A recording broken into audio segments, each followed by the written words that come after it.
ناظرین محترم، کربلا کے 35 سال بعد حضرت زین العابدین کو زہر دے کر کیوں مارا گیا؟ کربلا میں بچنے والے حضرت حسین رضی اللہ تعالیٰ عنہ کے اکلوتے بیٹے حضرت زین العابدین کو 35 سال بعد ولید بادشاہ نے قید کر کے اپنے دربار میں پیش کیا تو دھوکے سے ان کے کھانے میں زہر ملا کر انہیں دے دیا۔ جیسے ہی انہوں نے وہ کھانا کھایا تو خون کے بسم اللہ الرحمن الرحیم شروع اللہ تبارک و تعالیٰ کے نام سے جو بڑا مہربان نہایت رحم کرنے والا ہے۔ حضرت سیدنا امام زین العابدین علی بن حسین رضی اللہ تعالیٰ عنہ کی ولادت 38 میں مدینہ منورہ میں ہوئی۔ آپ کے والد بزرگوار حضرت سیدنا امام حسین رضی اللہ تعالیٰ عنہ اپنے والد ماجد حضرت سیدنا علی رضی اللہ تعالیٰ عنہ سے اظہار عقیدت کے لیے اپنے بچوں کے نام علی سے رکھتے تھے۔ اسی مناسبت سے امام زین العابدین رضی اللہ تعالیٰ عنہ کا نام بھی علی ہے اور کنیت ابو محمد، ابو الحسن، ابو القاسم، ابو بکر ہے، جبکہ کثرت عبادت کے سبب آپ کا لقب سجاد، زین العابدین، سید العابدین، امین ہے۔ آپ کی والدہ ماجدہ حضرت سیدنا شہربانو رضی اللہ تعالیٰ عنہ فارس کے آخری بادشاہ یزید جرد کی بیٹی تھی۔ آپ رضی اللہ تعالیٰ عنہ نے 2 سال تک اپنے دادا حضور حضرت سیدنا علی المرتضیٰ رضی اللہ تعالیٰ عنہ کی آغوش عاطفت میں پرورش پائی، پھر 10 سال تک اپنے تایا جان حضرت سیدنا امام حسن رضی اللہ تعالیٰ عنہ کے زیر سایہ رہے، تقریباً 11 سال اپنے والد ماجد حضرت سیدنا امام حسین رضی اللہ تعالیٰ عنہ کی زیر نگرانی تربیت پا کر علوم معرفت کی منازل طے کی۔ ایک مرتبہ آپ رضی اللہ تعالیٰ عنہ نے حج کا احرام باندھا تو تلبیہ نہیں پڑھی۔ لوگوں نے عرض کی، حضور آپ لبیک کیوں نہیں پڑھتے؟ آپ دیدہ ہو کر ارشاد فرمایا، مجھے ڈر لگتا ہے کہ میں لبیک کہوں اور اللہ عز و جل کی طرف سے لبیک کی آواز نہ آ جائے، یعنی میں تو یہ کہوں کہ اے میرے مالک، میں بار بار تیرے دربار میں حاضر ہوں، اور ادھر سے یہ آواز نہ آ جائے کہ نہیں نہیں، تیری حاضری قبول نہیں۔ لوگوں نے کہا، حضور پھر لبیک کہیں بغیر آپ کا احرام کیسے ہوگا؟ یہ سن کر آپ رضی اللہ تعالیٰ عنہ نے بلند آواز میں لبیک اللہم لبیک کہنا شروع کر دیا، لیکن ایک دم سے خوف خدا عز و جل سے لرز کر اونٹ کی پشت سے زمین پر گر پڑے اور بے ہوش ہو گئے۔ جب ہوش میں آتے تو لبیک پڑھتے، پھر بے ہوش ہو جاتے۔ اسی حالت میں آپ رضی اللہ تعالیٰ عنہ نے حج ادا کیا۔ خانہ کعبہ اللہ کی زیارت کے لیے فرزندان توحید کا قافلہ مکہ مکرمہ کی جانب روانہ ہوا تو پہلے رسول اللہ صلی اللہ علیہ وسلم کی زیارت کے لیے مدینہ منورہ پہنچا۔ مدینہ طیبہ میں چند روز قیام کے بعد مکہ مکرمہ کی جانب روانہ ہو گیا۔ راہ میں جب قافلہ ایک منزل پر رکا تو ایک آشنا شخص قافلے سے ملحق ہوا۔ دوران گفتگو کیا دیکھا کہ ایک نیک اور صالح انسان لوگوں کی خدمت میں مصروف ہے، جسے وہ پہچان گیا۔ قافلے والوں سے پوچھا، جانتے ہو یہ شخص کون ہے جو تم لوگوں کی اتنی خدمت کر رہا ہے؟ تو قافلے والوں نے کہا، ہم نہیں جانتے کہ یہ شخص کون ہے۔ یہ شخص مدینہ منورہ سے ہم لوگوں کا شریک سفر ہو گیا۔ اس نے جواب دیا کہ ہاں، اگر تم لوگ جانتے ہوتے تو ایسی جسارت نہ کرتے۔ یہ سننا تھا کہ قافلے والوں کو بے چین ہو گئے۔ یہ پوچھا کہ یہ شخص ہے کون؟ جواب دیا کہ یہ حضرت زین العابدین امام علی بن الحسین بن علی بن ابی طالب علیہ السلام ہیں۔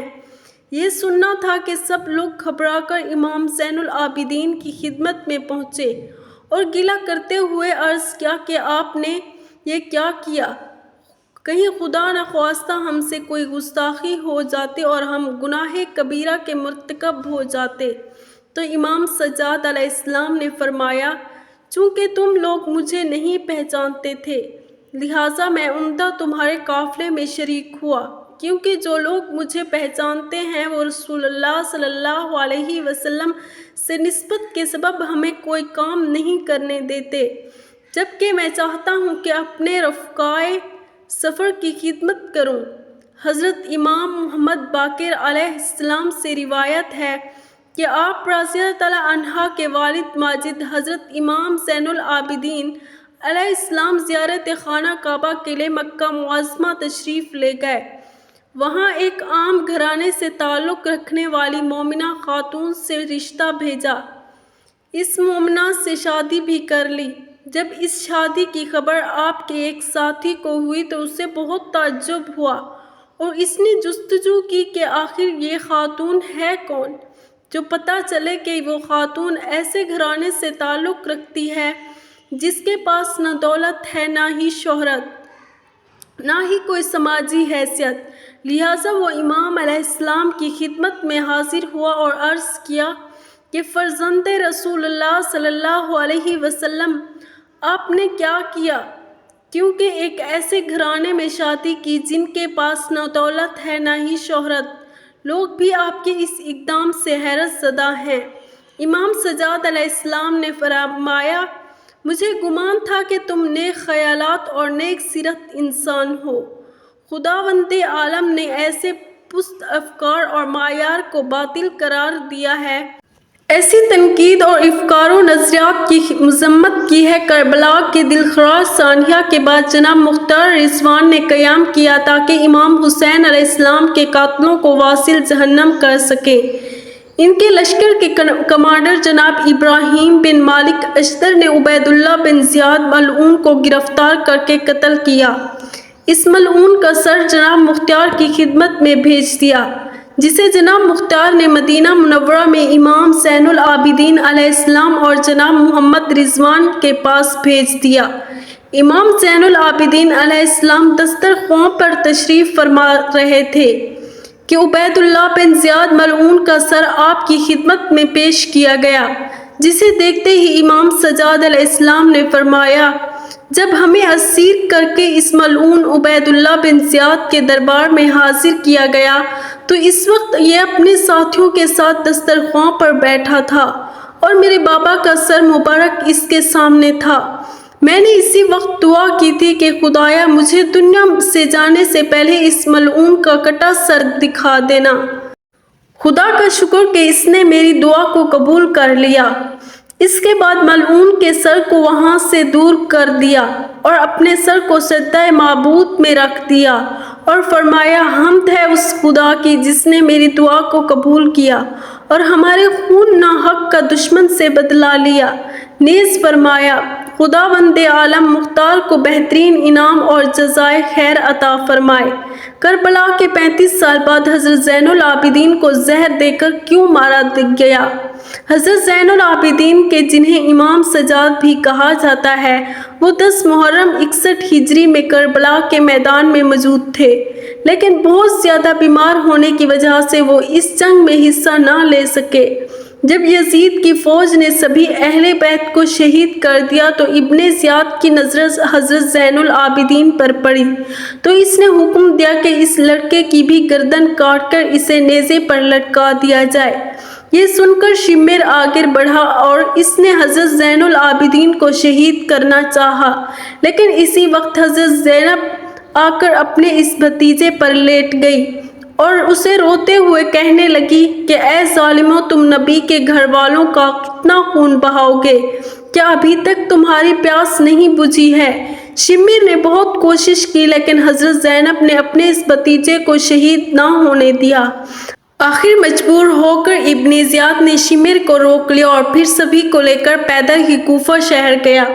یہ بھی شاید اللہ ہی کا فیصلہ تھا کہ حضرت زین العابدین کربلا کے میدان میں شہید نہ ہوئے، کیونکہ اس دن مردوں میں صرف حضرت زین العابدین ہی بچے تھے کہ جنہیں یزید کی فوج شہید نہ کر پائی تھی۔ پھر انہی سے حضرت زین العابدین کی ایک اولاد چلی کہ جنہیں آج سید حسینی نے کہا جاتا ہے، لیکن آگے چل کر 35 سال بعد انہیں بنو امیہ والوں نے حضرت زین العابدین کو بھی زہر دے کر بے دردی کے ساتھ شہید کر دیا۔ تو ناظرین، وہ واقعہ کیا ہے؟ آئیے جانتے ہیں۔ حضرت حسین رضی اللہ تعالیٰ عنہ کے لڑکے امام زین العابدین کی پیدائش سن 38 ہجری میں ہوئی۔ آپ بچپن ہی سے بہت نیک مزاج اور اللہ کی عبادت کرنے والے انسان تھے۔ ہر ایک سے ہنسی خوشی ملتے، کبھی کسی سے جھگڑا نہ کرتے۔ حضرت زین العابدین کی پیدائش کے وقت ان کے دادا حضرت علی رضی اللہ تعالیٰ عنہ موجود تھے اور اس وقت مسلمانوں کے خلیفہ و بادشاہ تھے۔ حضرت زین العابدین کی پیدائش کو ابھی کچھ ہی دن گزرے تھے کہ اچانک ان کی امی بہت زیادہ بیمار پڑ گئی۔ والد حضرت حسین رضی اللہ تعالیٰ عنہ نے ہر طرف سے دعا و علاج کیا لیکن وہ ٹھیک نہ ہو سکی۔ کچھ ہی دنوں بعد ان کی وفات ہو گئی۔ امی کی وفات کے بعد حضرت زین العابدین ان کی خالہ نے پالا۔ ان کی عمر 2 سال ہوئی تو تاریخ کا وہ دردناک واقعہ بھی پیش آیا کہ آپ کے دادا حضرت علی رضی اللہ تعالیٰ عنہ کو ایک ظالم انسان نے چاقو سے وار کر کے فجر کی نماز میں شہید کر دیا۔ دھیرے دھیرے وقت گزرتا گیا اور حضرت زین العابدین بڑے ہو گئے۔ آپ بہت زیادہ نیک تھے۔ جب بھی نماز کا وقت ہوتا آپ وضو کرنے کے لیے پانی لے کر بیٹھتے تو چہرے کا رنگ بدل جاتا، جسم کانپنے لگتا۔ ایک دن گھر والوں میں سے کسی نے پوچھا کہ آپ کی نماز پڑھنے سے پہلے ایسی حالت کیوں ہو جاتی ہے؟ تو حضرت زین العابدین نے جواب دیا کہ اللہ کے سامنے کھڑے ہوتے ہوئے مجھے خوف محسوس ہوتا ہے کہ اس سے میرے چہرے کا رنگ بدل جاتا ہے۔ جب بھی نماز کی نیت باندھتے تو اکثر 2 رکعت میں صبح ہو جاتی۔ ساری رات قرآن کی آیتیں پڑھ کر روتے رہتے۔ حضرت زین العابدین اتنے زیادہ سجدے کرتے کہ آپ کا نام ہی سجاد رکھ دیا، کیونکہ عربی میں سجاد کے معنی ہوتے ہیں بہت زیادہ اللہ کو سجدہ کرنے والا انسان۔ ایک بار بازار میں کسی جاہل انسان نے حضرت زین العابدین کو برا بھلا کہنا شروع کر دیا، لیکن آپ نے اس انسان پر کوئی دھیان نہیں دیا بلکہ خاموش ہو کر وہاں سے جانے لگے۔ وہ انسان غصے میں کہنے لگا، اے سجاد بن حسین رضی اللہ تعالیٰ عنہ، میں آپ کو برا بھلا کہہ رہا ہوں، آپ مجھے کوئی جواب کیوں نہیں دیتے؟ حضرت زین العابدین نے کہا، میرے نانا، جو کتاب نازل ہوئی اس میں لکھا ہے کہ جب بھی تم سے کوئی جاہل بحث کرے تو تم اسے نظر انداز کر کے نکل جاؤ۔ ناظرین، حضرت زین العابدین کی شادی 57 ہجری میں انہی کے چچا حضرت حسن کی لڑکی حضرت فاطمہ رضی اللہ تعالیٰ عنہا سے ہوئی۔ آگے چل کر آپ کے 11 لڑکے اور 4 لڑکیاں ہوئی۔ آپ کے لڑکوں میں سب سے مشہور حضرت باقر اور حضرت زید شہید ہیں۔ 10 محرم 61 ہجری میں حضرت زین العابدین اپنے والد حضرت حسین رضی اللہ تعالیٰ عنہ کے ساتھ کربلا کے میدان میں گئے تھے، لیکن اسی دن وہ اتنے زیادہ بیمار تھے کہ پورا دن بے ہوشی کی حالت میں رہے، اسی لیے وہ اس جنگ میں شریک نہ ہو سکے۔ لیکن ابن زیاد نے حضرت زین العابدین کو قیدی بنا کر انہیں یزید کے سامنے دمشق میں پیش کیا۔ کچھ روایتوں کے مطابق یزید نے کربلا کے واقعے کے بعد اہل بیت کی سبھی عورتوں کو مدینہ واپس بھیج دیا، لیکن حضرت زین العابدین کو 1 سال کے لیے جیل میں قید کر لیا۔ 1 سال بعد حضرت زین العابدین ظالم یزید کی جیل سے چھوٹ کر اپنے شہر مدینہ آئے۔ وہ اکثر رویا کرتے تھے۔ کسی نے آپ سے پوچھا، آپ اتنا زیادہ کیوں روتے ہیں؟ تو حضرت زین العابدین نے جواب دیا کہ اے انسان، حضرت یعقوب علیہ السلام کا بیٹا یوسف ان سے جدا کیا گیا تھا، بعد میں مل بھی گیا تھا، لیکن پھر بھی حضرت یعقوب علیہ السلام اتنا زیادہ روئے کہ ان کی آنکھوں کی روشنی چلی گئی۔ میں نے اپنی آنکھوں کے سامنے کربلا کے میدان میں اپنے والد اور بھائیوں کو قتل ہوتے دیکھا ہے، تو مجھے رونا کیوں نہ آئے؟ جب بھی حضرت زین العابدین رضی اللہ تعالیٰ عنہ سے پوچھا جاتا کہ آپ کو ساری زندگی میں سب سے زیادہ تکلیف کس دن ہوئی، تو آپ جواب دیتے کہ یزید کے محل دمشق میں حضرت زین العابدین کے دل پر سب سے بڑا صدمہ یہ لگا تھا کہ یزید نے نبی کے گھر کی بیٹیوں کا دوپٹہ ہٹا کر انہیں بے پردہ بازاروں میں لا کھڑا کیا تھا۔ حضرت زین العابدین جب بھی اس منظر کو بیان کرتے، اپنی پھوپھی حضرت زینب کا ذکر کرتے تو سارا جسم کانپنے لگتا اور آنکھوں سے آنسو بہنے لگتے۔ حضرت زین العابدین جب یزید کی جیل سے چھوٹ کر مدینہ پہنچے تو نانا حضور محمد صلی اللہ علیہ وسلم کی قبر پر کھڑے ہو کر رونے لگے، اے میرے نانا جان، مجھے یزید نے جیل میں ایسی تکلیفیں دی کہ شاید وہ کسی غلام کو بھی نہ دی جاتی ہوں۔ اے میرے نانا جان، ہمارے گھروں کی عورتوں کا دوپٹہ ہٹا کر انہیں بے پردہ کر کے بازاروں میں پھرایا گیا، لوگوں کے سامنے انہیں رسوا کیا گیا۔ ہم اہل بیت کو بہت ستایا گیا۔ یزید کی حکومت ختم ہو گئی۔ جب کئی سالوں کے بعد عبد الملک بن مروان بادشاہ بنا تو اسے ہر وقت یہ ڈر ستاتا رہتا کہ کہیں حضرت زین العابدین کھڑے ہو کر اپنی حکومت کا اعلان نہ کر دیں، کیونکہ ان کی حکومت کے اعلان کرنے پر سبھی لوگ انہیں اپنا بادشاہ تسلیم کر لیتے اور عبد الملک کے ہاتھ سے حکومت چلی جاتی۔ اس لیے اس نے اپنے سب سے ظالم گورنر حجاج بن یوسف کو حکم دیا کہ حضرت زین العابدین کو قید کر کے بیڑیاں پہنا کر میرے محل شام میں پیش کیا جائے۔ بادشاہ کے حکم پر حجاج نے رات کے وقت ایک بڑی فوج بھیج کر حضرت زین العابدین کو ان کے گھر سے اٹھوا لیا، پھر انہیں بیڑیاں پہنا کر جیل میں قید کر دیا۔